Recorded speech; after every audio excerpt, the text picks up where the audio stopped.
மாடி தோட்டத்தில் ஆக்சுவலி திராட்சை இந்த வருஷம் நான் அவ்வளோவா அறுவடை பண்ணல. ஏன்னா திராட்சை விட்டு பழம் வர ஸ்டார்ட் பண்ணும்போது ஃபுல்லாக பறவைகள் வந்துடுச்சு.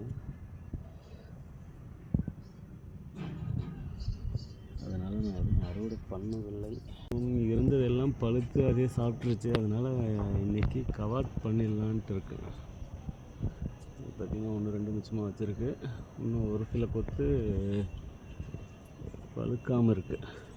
அதனால் அதையும் சாப்பிட்டு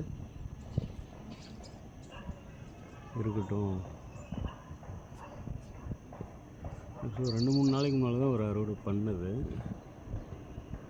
இந்த வருஷம் காய்ப்பு கொஞ்சம் கம்மியாக இருக்கிறதுனால ப்ராப்பராக இந்த வருஷமாச்சும் ஒரு கவாத்து பண்ணிடலாம்.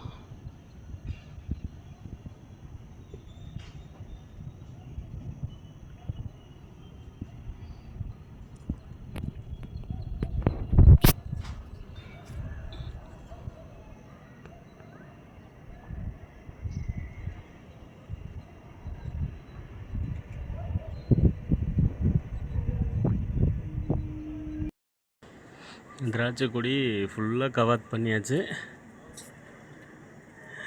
எப்படி இருக்குது பாருங்கள், ஸ்கெலிட்டன் மாதிரி.